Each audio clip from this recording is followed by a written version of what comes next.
Hey guys, so I am wrapping up my last day here at the Renaissance in Hoi An, Vietnam. And y'all, this was really an unexpected stop on my way through Vietnam, Da Nang, Hoi An area.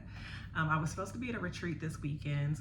I got to the retreat space and y'all, I just really wasn't feeling it. It was hot. I was jet lagged. I had just come off of a 20+ hour flight the night before. And so I was anticipating it and looking forward to it, but I kind of had some hesitancy about it from the beginning because I'm like, I don't know these people. There's gonna be 20 women there. Yeah, I'm an introvert. So I was a little nervous and skeptical about it. Then when I got there, I just was not feeling it. I was really nervous about telling the group leader that I wasn't feeling it. I don't know why. I don't know what I thought she would say. I don't know what I thought she would do. But I ended up telling her, and they gave me the retreat material, y'all.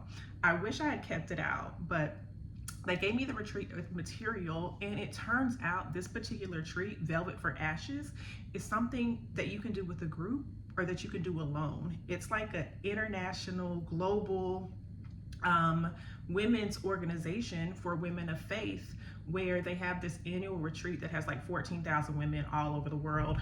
And the retreat was about listening to God. That's actually why I signed up, because this is wrapping up my year of wellness. I took a year off of business. I took a year off of doing anything other than just focusing on myself, getting myself together. I was supposed to take a year off of dating. I failed at that, unfortunately. But you know, God doesn't expect perfection, does he? So anyhow, I get the retreat material. I am thumbing through it. And when I say it's hitting on everything that I was going through, from not relying on any other source other than God, establishing secure attachments. I realized this year that I am a very anxiously attached person, and it was playing out in multiple areas of my life. And one thing that I noticed is God truly does confirm. He truly does confirm the things that he's telling us, because my therapist said it.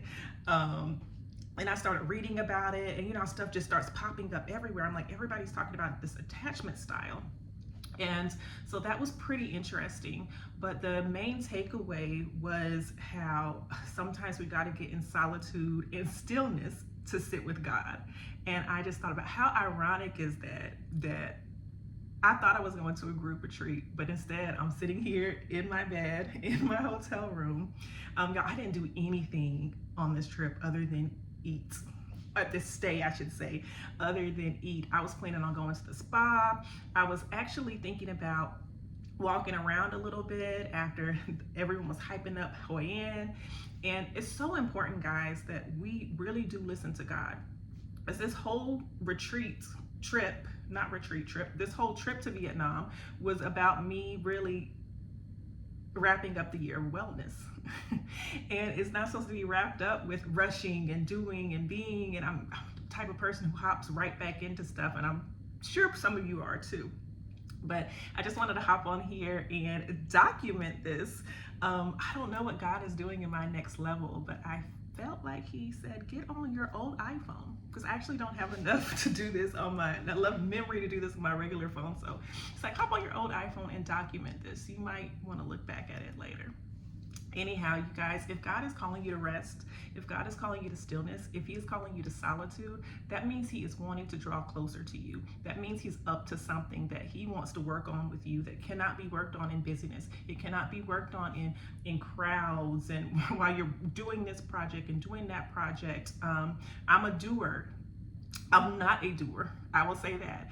I claimed that role of doer because there was something inside me that felt like once I started doing, being, becoming, that would fulfill me.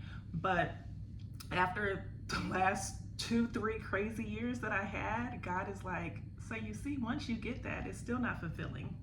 So again, if you are somebody that God is calling to solitude, to stillness, please listen to that still small voice and get still. Bye for now.